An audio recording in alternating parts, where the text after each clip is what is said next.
안녕하세요. 지혜의 취향입니다. 오늘은 나르시시스트가 관계에서 사용하는 조작적인 전략, 후버링에 대해 이야기해 보겠습니다. 후버링이 무엇인지, 어떤 특징이 있는지, 그리고 우리가 어떻게 대처할 수 있는지 깊이 알아보겠습니다. 끝까지 시청하시면 나르시시스트의 후버링에서 자유로워질 수 있는 방법을 알게 될 거예요. 첫째, 후버링이란 무엇일까요? 후버링이라는 단어는 진공청소기 브랜드 후버에서 유래했어요. 나르시시스트는 진공청소기처럼 여러분을 다시 빨아들이려는 행동을 합니다. 관계가 끝나거나 멀어지려 할 때 온갖 수단을 동원해 여러분을 자신의 통제 아래로 다시 끌어들이려 하죠. 그럼 어떤 특징이 있는지 알아볼까요? 나르시시스트는 후버링을 할 때 다양한 방법을 사용합니다.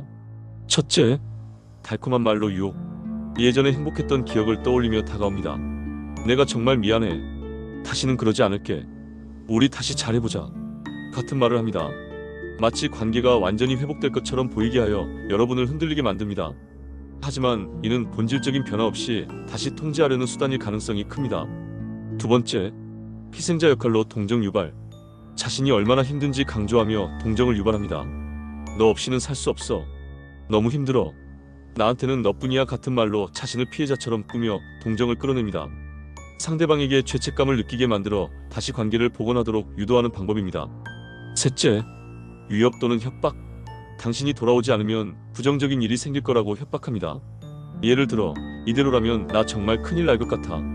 또는 내가 이렇게 된 건 너 때문이야 같은 말로 상대방의 불안감을 자극합니다. 네 번째, 갑작스러운 변화나 약속.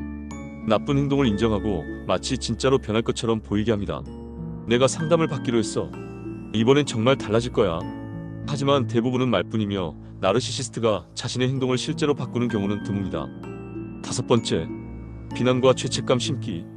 넌 항상 날 이렇게 대했잖아. 내가 나를 이렇게 만든 거야 같은 말로 상대방을 비난하며 스스로를 합리화합니다. 이는 상대방이 자신을 방어하거나 관계를 끝내려는 시도를 중단하게 만듭니다. 여섯 번째, 공허함과 불안감 자극.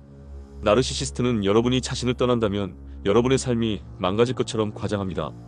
예를 들어, 너도 결국 나 같은 사람 못 만날 거야 라며 자신이 유일한 존재라는 환상을 심어줍니다. 그럼 나르시시스트가 후버링을 하는 목적은 무엇일까요? 나르시시스트가 왜 이런 행동을 할까요? 첫 번째, 통제력 회복하기. 나르시시스트는 관계가 끝난 후 상대방을 다시 자신의 통제 아래 두고 싶어 합니다. 후버링은 상대방을 다시 끌어들여 감정적, 정신적으로 통제하려는 수단입니다. 이를 통해 나르시시스트는 자신이 관계의 주도권을 다시 쥐고 있다는 느낌을 받습니다. 두 번째, 자아 존중감 유지. 나르시시스트는 자신의 가치를 외부의 인정과 애정으로 측정합니다. 상대방이 떠나면 자아 존중감이 크게 상처받기 때문에 후버링을 통해 다시 관심과 애정을 끌어내려 합니다. 다시 관계를 시작하면 자아 존중감을 회복할 수 있기 때문입니다. 세 번째, 공허감 채우기. 나르시시스트는 본질적으로 공허감을 느끼며 이를 채우기 위해 외부에서 끊임없이 관심을 구합니다. 후버링은 그 공허함을 잠시나마 채워주는 방법이기 때문에 상대방을 다시 끌어들이려는 욕구가 강하게 작용합니다. 네 번째, 복수와 보복. 관계가 끝난 후 나르시시스트는 자신이 버려졌다고 느끼며 이 감정을 복수로 되갚고자 할 수 있습니다.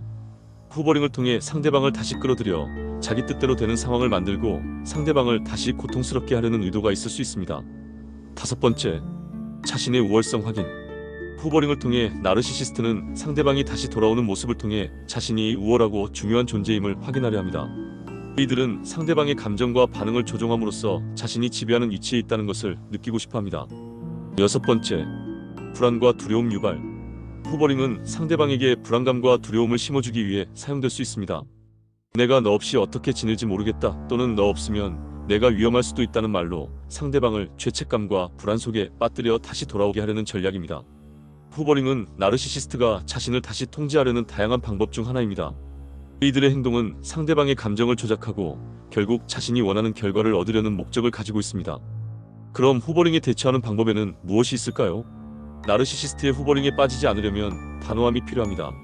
첫째, 연락을 차단하세요.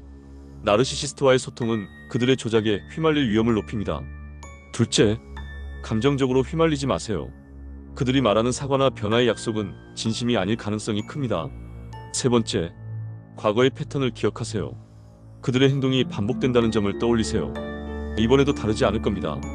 네 번째, 지원받을 수 있는 시스템을 활용하세요. 믿을 수 있는 친구, 가족 또는 전문가의 도움을 받아 자신의 감정을 정리하세요. 5번째, 후버링을 겪고 있다면 꼭 기억하세요. 나르시시스트는 자신을 위해 상대방을 조종하려 하지만 여러분은 그들의 통제를 벗어날 힘이 있습니다. 여러분이 소중한 사람이라는 사실을 잊지 마세요. 후버링에서 벗어나 자신의 삶을 되찾는 건 여러분 자신을 위한 첫걸음입니다. 오늘도 끝까지 시청해주셔서 감사합니다. 이 영상이 도움이 되셨다면 좋아요와 구독 부탁드려요. 다음에도 유익한 주제로 찾아뵙겠습니다. 지금까지 지혜의 취향이었습니다. 감사합니다.